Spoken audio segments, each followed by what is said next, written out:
pedang ini naga puspa. Selamatkan dia. Jangan sampai jatuh ke tangan pendekar berwatak jahat.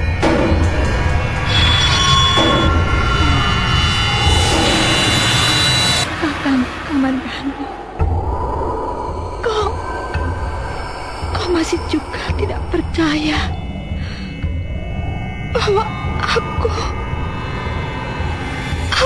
mencintaimu. Mesin, maafkan aku, Mesin. Mesin. Mesin! Tutur Tinula. Sebuah kisah dengan latar belakang sejarah runtuhnya Singasari dan berdirinya Kerajaan Majapahit. Tutur Tinula. Sandiwara ini didukung oleh pemain-pemain radio Ferry Fadli, Ivone Rose, Eli Ermawati, dan Nusri, pembawa cerita.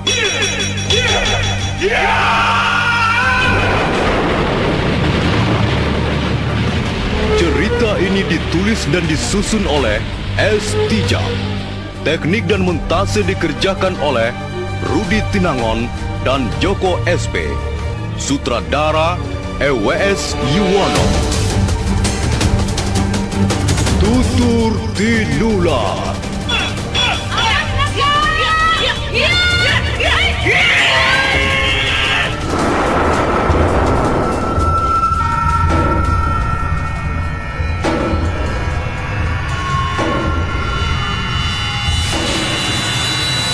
Kali ini mengetengahkan episode pertama dengan judul Pelangi di Atas Kurawa. Sebab memang demikianlah hukumnya suatu ilmu. Ilmu kelakone ganti laku. Ilmu tanpa latihan, betapapun tingginya, akhirnya akan sia-sia.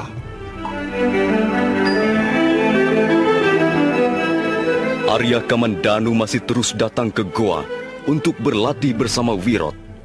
Di samping itu, dia pun dengan tekun berlatih sendiri di tempat lain, tempat yang sepi, atau kadangkala di halaman rumahnya sendiri. Tapi semua itu dia lakukan dengan diam-diam. Suatu ketika, Arya Kamandanu pergi ke tepi padang ilalang tanpa kuda yang biasanya ditungganginya.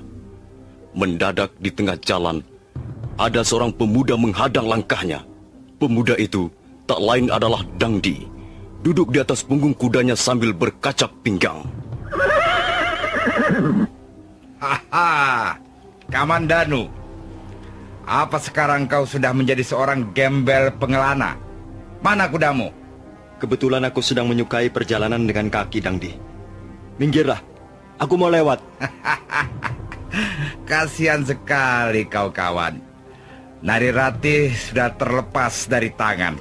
Sekarang rupanya kau pun tidak dipercaya lagi menunggang kuda oleh ayahmu. Dangdi, jangan membuat keributan lagi denganku. Kau kira aku sudah cukup puas setelah membuatmu babak belur dulu? Tidak, Kamandanu. Sampai kapanpun Dangdi tetap bermusuhan dengan Arya Kamandanu. Rupanya kau orang yang senang adanya keributan.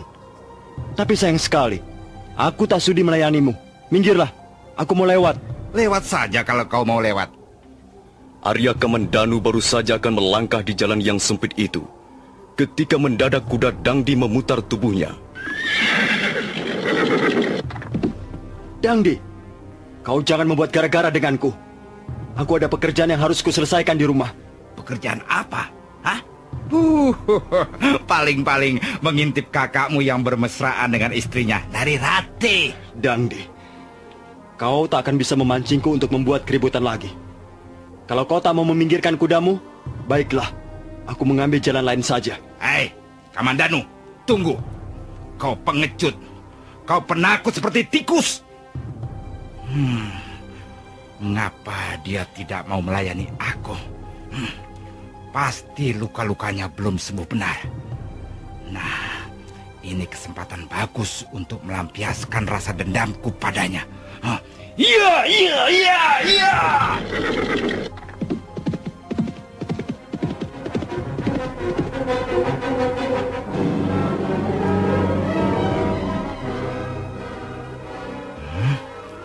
Kemana orang itu? Kok tiba-tiba dia bisa menghilang? Rasanya tidak ada jalan lagi di sini. Di depan hanya ada jurang yang menganga lebar. Aneh sekali. Di mana Kamandanu? Dangdi terus menengok ke sana kemari, mencari Arya Kamandanu. Dia sama sekali tidak menduga bahwa orang yang dicarinya berada di bawahnya.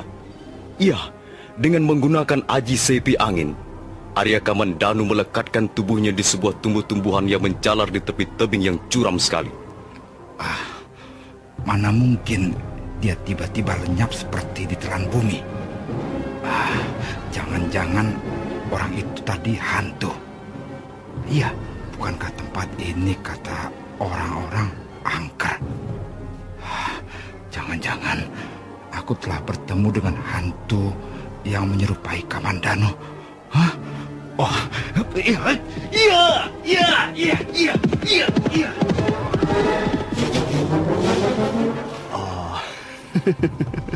Rupanya Dangdi ketakutan sendiri.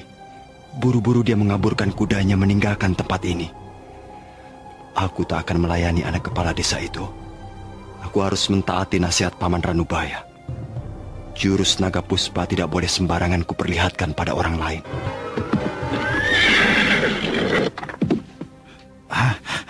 Masa aku berdusta pada kalian? Aku jelas bertemu dengan Kamandanu di sini. Dia bahkan sempat bersetegang denganku. Aku tidak percaya ada hantu berkeliaran di siang hari bolong. Iya, mungkin kau kurang teliti mencarinya, Dangdi.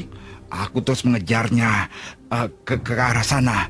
Dan mendadak dia lenyap begitu saja. Padahal tidak ada jalan lain.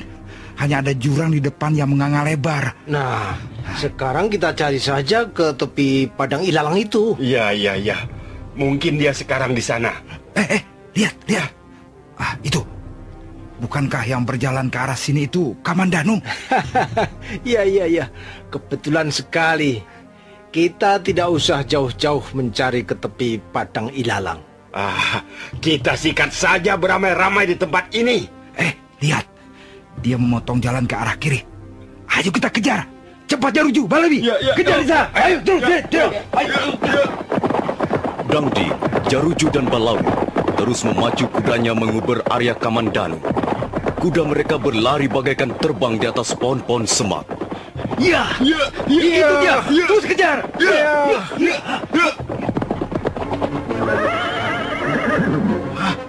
Dia lenyap lagi. Kurang ajar. Aku melihat jelas dia berkelebat di balik pohon besar ini. Lihat. Dia berada di atas pohon. Wah, rupanya musuh besarmu keturunan monyet juga ini. Dia bisa naik pohon trembesi sampai ke puncuknya. Hei, Kamandanu, ayo turunlah. Jangan membuat tontonan yang memuakkan ini. Turunlah kalau kau memang jantan. Benar-benar kurang ajar orang itu. Dia tidak memperdulikan kita. Hei, monyet bodoh. Kalau kau tidak mau turun juga, aku akan memaksamu dengan anak panahku ini. Iya betul Balawi. Ambil busur dan anak panahmu. Bidik saja kakinya biar dia jatuh seperti buah kelapa. Iya. Tapi bagaimana kalau sampai dia kelengar atau mati? Biar saja. Itu bukan salah kita. Baiklah kalau begitu. Balawi lalu mengambil busur dan anak panah yang terselip di punggung kudanya. Kamandanu, jangan salahkan kami kalau kau sampai terjatuh dari pohon dan cedera berat. Minggirlah Jaruju. Akan kubidik tepat di mata kakinya. Dia pasti akan terjatuh kalau sampai anak panahku ini menancap di mata kakinya.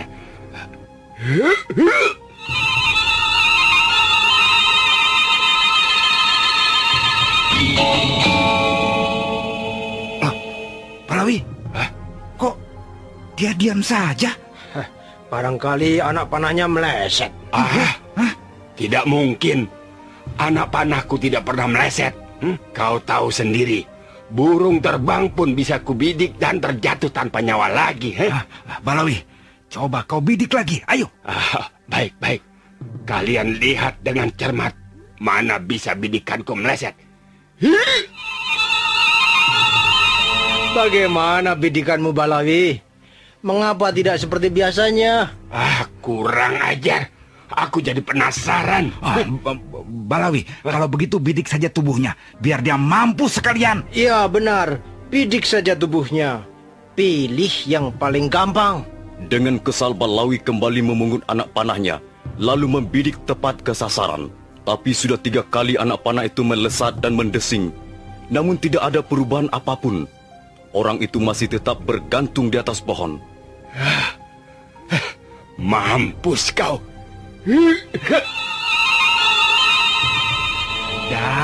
Sudahlah. Tidak ada gunanya membuang-buang anak panahmu. Percuma. Sekarang kita tunggu saja. Loh, maksudmu? Iya, kita tunggu di bawah pohon ini saja, Jaruju. Dia pasti akan lelah juga. Dan kalau sudah lelah, mau kemana lagi dia kalau tidak turun? Nah, pada saat itulah baru kita hantam dia sepuas-puasnya. Dangdi, Jaruju dan Balawi menunggu di bawah pohon dengan kesal. Sementara orang yang di atas pohon, yang tak lain adalah Arya Kamandanu, masih juga belum bergeser dari tempatnya. 6 buah anak panah Balawi yang berhasil ditangkap terselip di ketiaknya. Maka setelah matahari sudah semakin condong ke barat, nampak Dangdi semakin kesal dan gusar. Jangan-jangan orang yang di atas pohon itu hantu. Alah, tidak mungkin, Dangdi. Hantu takut berkeliaran di bawah sinar matahari. Jangan-jangan dia bukan orang, tapi orang-orangan. Dari tadi dia sama sekali tidak bergerak. Mengapa kita menjadi orang-orang yang bodoh? Ambil pedang kalian, kita tebang saja pohon ini. Iya, benar. Kita tebang saja. Iya. Kalau memang dia manusia dan bukan orang-orangan, dia pasti akan mampus tertimpa pohon yang ditungganginya. Ayo, kita mulai. Ayo. Kau dari sebelah sana, Balawi. Iya. Aku dan Jaruju dari sebelah sini. Ayo.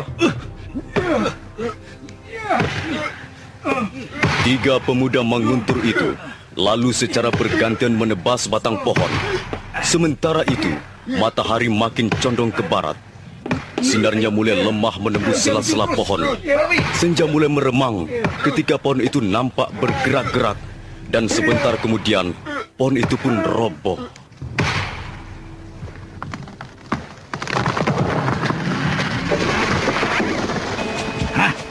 Mana dia? Mana Kamandanu? Aneh sekali. Mestinya dia gepeng tertimpa batang pohon besar ini. Lihat, ini anak-anak panah. Anak panahku ada di sini. Mungkin sekarang kalian baru percaya apa yang kukatakan. Jelas, orang itu bukan Kamandanu. Mungkin dia benar-benar hantu yang mau menakut-nakuti kita. Memang aneh. Panahku tak ada yang hilang. Masih lengkap 6 buah. Tapi semuanya menancap di batang pohon. Yang jaraknya seperti diatur saja. Wah, pasti benar apa yang dikatakan Dangdi. Kita sedang berhadapan dengan makhluk halus yang suka menggoda manusia. Lalu, kalau begitu apa gunanya kita di sini? Ayo, Balawi, Jaruju, kita pergi saja. Ayo cepat. Dangdi dan 2 orang temannya buru-buru mengambil kudanya masing-masing. Dan tak lama kemudian, mereka bertiga sudah meninggalkan tempat itu. Ayo.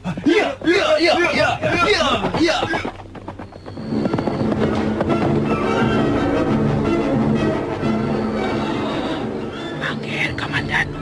Ya, Birongkot. Ada apa? Angger kelihatan kurus sekarang.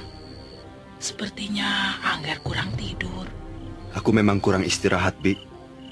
Siang hari aku harus melayani ayah membuat rencana tentang usaha beliau.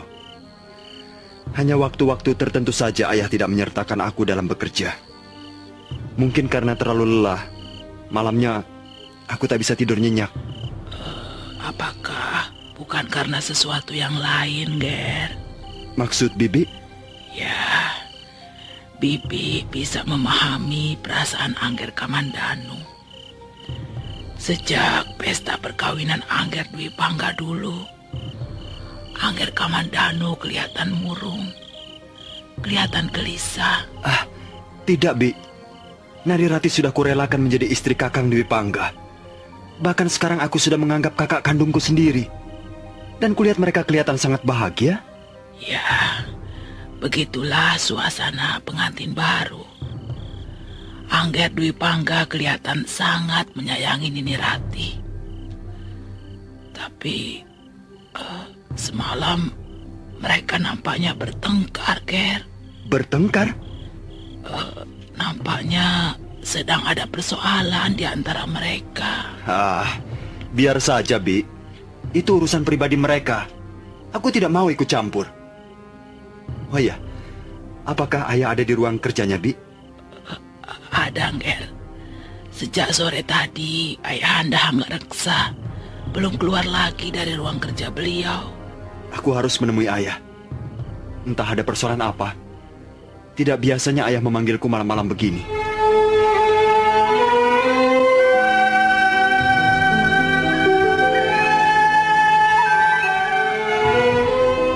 Arya Kamandanu lalu melangkah ke ruang kerja ayahnya. Dia belum tahu apa yang ingin dibicarakan ayahnya. Duduklah, Kamandanu. Iya, ayah.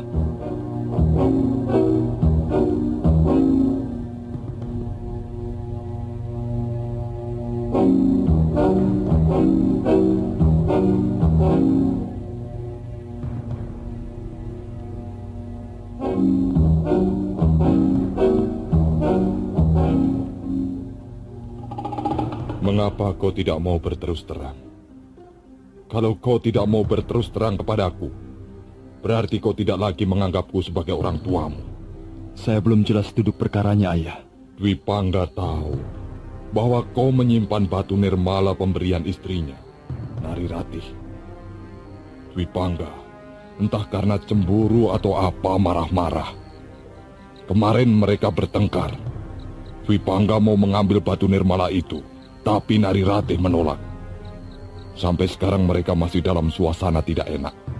Kalau Kakang Dwi Pangga keberatan, saya akan mengembalikan batu nirmala itu pada Narirati, ayah. Jadi benar, kau menyimpan batu nirmala itu? Benar, ayah. Mana benda itu? Aku mau melihatnya. Kalau memang benda itu nantinya malah membuat keributan di rumah ini, lebih baik aku yang menyimpannya. Ayah boleh melihat batu nirmala itu. Inilah. Tapi saya keberatan ayah menyimpan benda ini. Apa sebabnya? Saya sudah berjanji pada Narirati akan menyimpan batu nirmala ini, ayah. Kecuali dia sendiri yang menghendaki agar saya mengembalikannya. Kamandanu, ada hubungan apa kau sebenarnya dengan istri kakakmu itu? Sekarang saya tidak mempunyai hubungan apa-apa dengan Narirati, kecuali bahwa dia sudah menjadi kakak ipar saya. Tapi dulu kau pernah ada hubungan dengannya? Saya tak mau mengungkit-ungkit yang dulu-dulu, ayah. Maaf, kalau ayah memaksa saya membicarakan masalah ini. Saya keberatan sekali. Iya. Aku tahu. Aku tahu sekarang. Baiklah. Kamandanu. Iya, ayah. Kau harus bisa melupakan Narirati. Sekarang dia sudah resmi menjadi istri kakakmu. Kau tidak boleh mengganggu ketenangan dan kebahagiaan mereka. Saya tidak pernah mengganggu mereka, ayah. Bahkan saya akan ikut merasa bahagia kalau Narirati bahagia menjadi istri Kakang Dwi Pangga. Kamandanu, sekarang kaulah anakku satu-satunya yang bisa kuharapkan. Kau harus bisa mewarisi apa yang kumiliki sebagai seorang pembuat senjata pusaka. Aku tak ingin apa yang sudah kucapai ini akhirnya hancur direbut orang lain. Kuharap kau tidak membuat ayahmu ini kecewa, Kamandanu.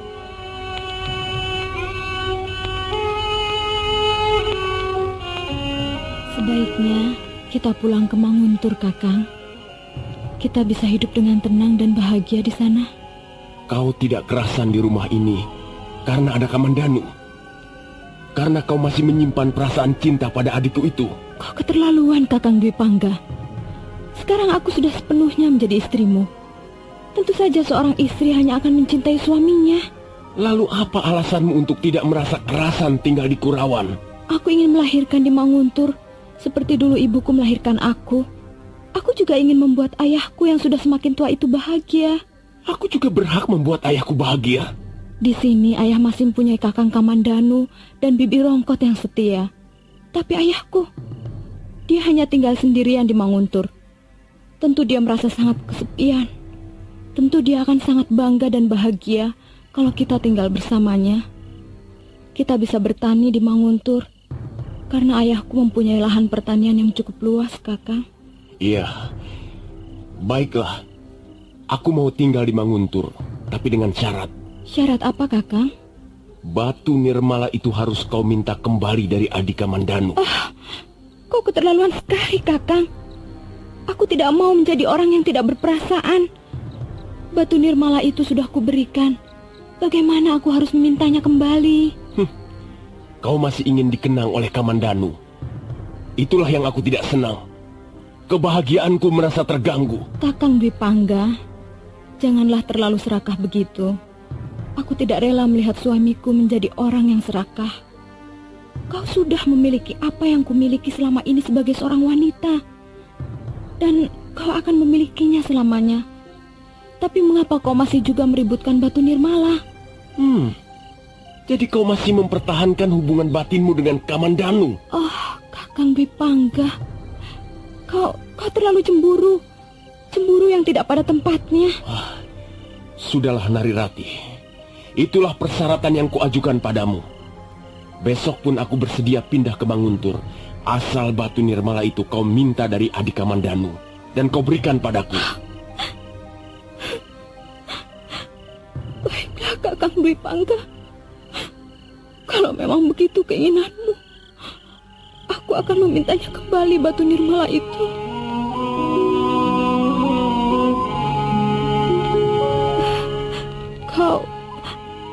Kau bisa memahami perasaanku, Kakang Kamandanu. Mengapa tidak, Narirati? Sudahlah. Aku tak ingin melihat kebahagiaan kalian tercemar oleh Batu Nirmala ini. Bawalah kembali benda ini. Seharusnya aku tidak melakukannya. Aku sudah memberikannya padamu, Kakang. Tapi... Rati, aku sudah berjanji dalam hati. Aku tidak akan memberikan pada siapapun Batu Nirmala ini, kecuali kau yang memintanya kembali. Maafkan aku, Kakang. Aku tidak bisa membuat Kakang Dwi Pangga mengerti persoalan ini. Dia tetap menginginkan Batu Nirmala itu. Maafkan aku, Kakang. Kau tidak bersalah. Mengapa harus minta maaf? Sungguh mulia hatimu, Kakang. Aku malu sekali. Aku benar-benar merasa malu. Rati, tak ada satupun yang dilakukan oleh manusia ini sempurna adanya. Karena itu tak perlu kau menyesalinya. Sekarang kau sudah menjadi istri Kakang Dwi Pangga. Nah, kuharap kau menjadi istri yang baik, dan kalian berdua bisa terus hidup berdampingan selamanya. Sungguh, aku akan merasa bahagia jika kalian berdua bahagia. Nah, terimalah Batu Nirmala ini kembali, Rati. Terima kasih, Kakang. Terima kasih atas pengertianmu yang sangat besar ini. Kukira lebih tepat kalau Kakang Dwi Pangga yang menyimpan Batu Nirmala itu. Baiklah, Rati. Tak baik kita lama-lama berbicara seperti ini. Nanti kalau Kakang Dwi Pangga melihat, bisa menimbulkan salah paham lagi.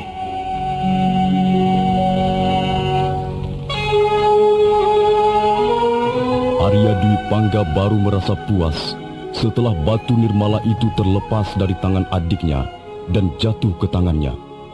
Maka sehari kemudian, setelah memperoleh izin dari Empu Hanggareksa dan mendapat nasihat-nasihat seperlunya, maka Arya Dwi Pangga memboyong istrinya ke desa Manguntur.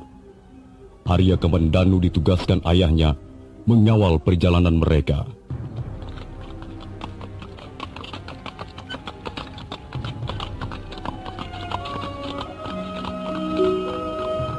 Kereta kuda yang ditumpangi Arya Dwi Pangga dan Narirati berjalan menyusuri jalan desa yang amat indah pemandangannya. Gunung-gunung membiru di kejauhan seperti melambai ke arah mereka. Sementara itu, Arya Kamandanu terus mengawal dengan mengendarai seekor kuda perkasa berwarna coklat tua. Tak lama kemudian, perjalanan mereka sampai di tepi padang ilalang. Berdesir hati Arya Kamandanu begitu melihat pemandangan di sekitarnya. Tempat ini, tempat padang ilalang ini, aku tak akan pernah bisa melupakan tempat ini.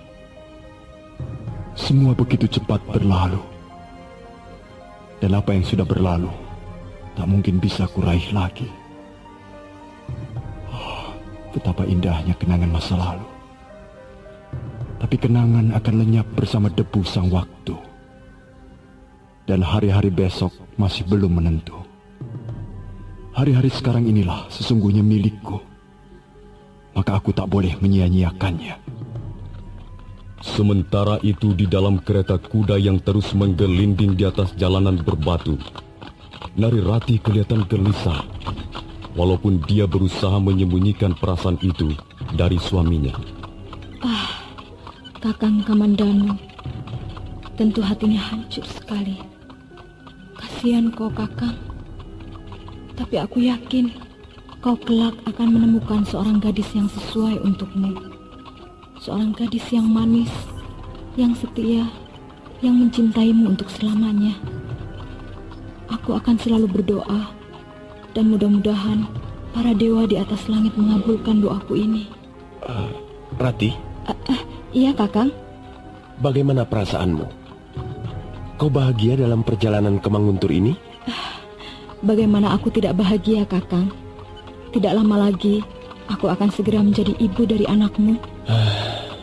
Rati, aku berjanji akan menjadi suami dan ayah yang baik dari anak-anak yang kau lahirkan nanti. Kakang, aku bahagia sekali. Bahagia sekali.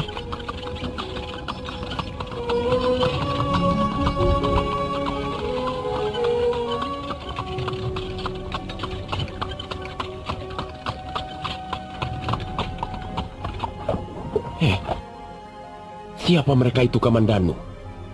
Mengapa mereka menghadang perjalanan kita? Kakang Dwi Pangga tidak usah turun dari kereta. Biar aku saja yang menghadapi mereka. Bukankah mereka itu Dangdi? Siapa dua orang temannya itu? Kalian berdua diam saja dalam kereta. Agaknya mereka bermaksud membuat gara-gara lagi denganku. Hei, Kamandanu. Bukankah yang berada dalam kereta itu pasangan pengantin baru?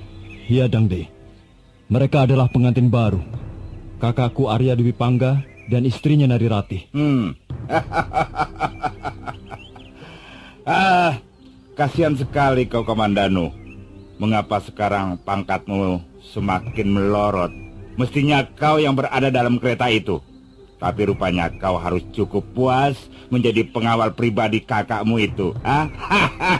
Dangdi, kami sedang dalam perjalanan ke Manguntur. Kuharap kau tidak mengganggu perjalanan kami ini. Siapa yang mengganggu kalian? Siapa? Kalau kalian mau lewat, ya silakan saja lewat. Mana bisa kami lewat kalau kalian bertiga menghadang di jalan begitu? Kalau memang kalian tidak bisa, ya mau bagaimana? Kembali saja ke Kurawan atau carilah jalan lain. Jadi kalian bertiga tidak mau memberi kami jalan untuk lewat? Hei, Kamandanu, jangan mencoba mengancam kami. Ayo turun kau dari kudamu. Ayo, turun Kamandanu. Kalau kau bisa mengalahkan kami bertiga, barulah kami akan memberi jalan pada kalian. Baiklah. Kalau memang itu kemauanmu, aku akan turun. Bagus. Tapi aku masih meragukan keberanianmu, Kamandanu. Jangan-jangan hanya untuk mencari muka di depan pengantin wanita. Sebenarnya aku sudah muak melihat kelakuanmu ini, Dangdi. Dan selama ini aku masih mencoba bersabar. Tapi karena kali ini aku ditugaskan mengawal saudara tuaku ke Manguntur, maka tak ada pilihan lain kecuali melayani kesombonganmu. Jangan banyak mulut kau. Jaruju, Balawi, ayo, kalian jangan diam saja. Kita bikin sekali lagi babak belur orang ini. Baru aku merasa puas. Ayo.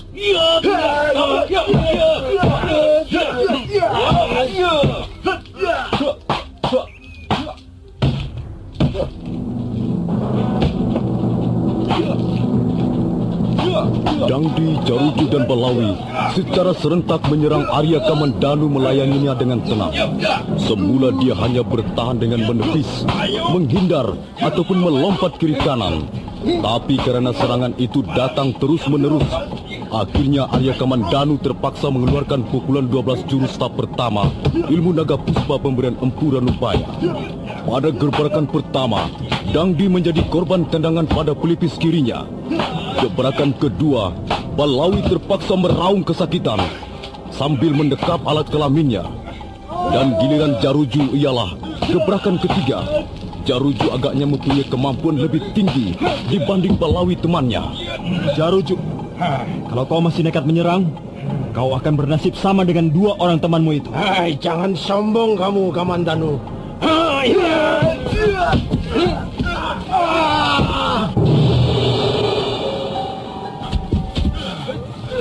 Ayo, bangunlah. Kalau kalian masih mempunyai nyali untuk bertempur, ayo. Tidak, Kamandanu. Kami menyerah kalah. Aduh.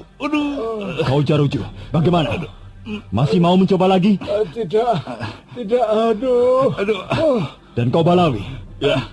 Kalau masih penasaran, aku pun tidak keberatan melayanimu 1 jurus lagi. Jangan, cukup Kamandanu. Kalau demikian, cepat pergi dari sini. Dan ingat, terutama kau Dangdi, jangan lagi mencoba membuka persoalan lagi denganku. Dan jangan mengganggu Narirati, karena sekarang dia sudah menjadi istri saudara tuaku. Kalau kau sampai berani mengganggu ketentraman mereka, kau pasti berhadapan dengan Arya Kamandanu.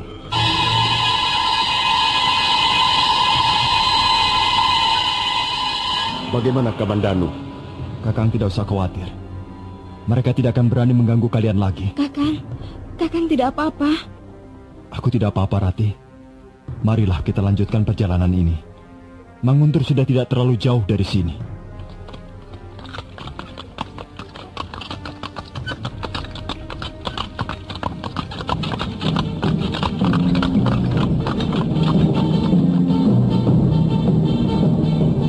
Akhirnya mereka tiba dengan selamat di Manguntur. Rekian Buru menyambut dengan ramah dan gembira. Arya Kamandanu menolak ketika orang tua itu menyuruh menginap barang semalam. Hari itu juga, Arya Kamandanu kembali ke Kurawan. Mereka mengantar sampai ke pagar halaman. Kuda yang ditunggangi Arya Kamandanu berlari bagaikan terbang, melintasi daerah persawahan, bukit-bukit, hutan-hutan kecil, dan sebentar kemudian sudah meninggalkan tugu batas desa Manguntur.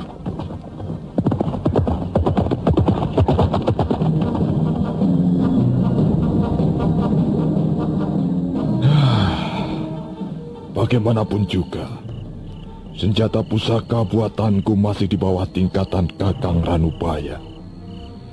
Bagaimanapun juga dia lebih ahli. Dan inilah yang membuatku tidak senang.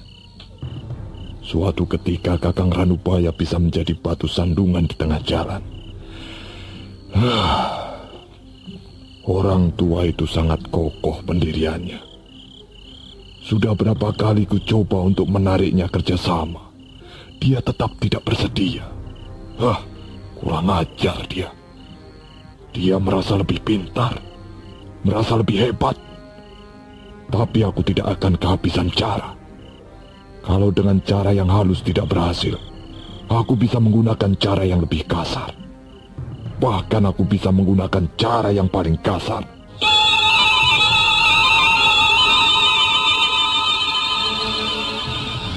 Kaukah itu Kamandanu?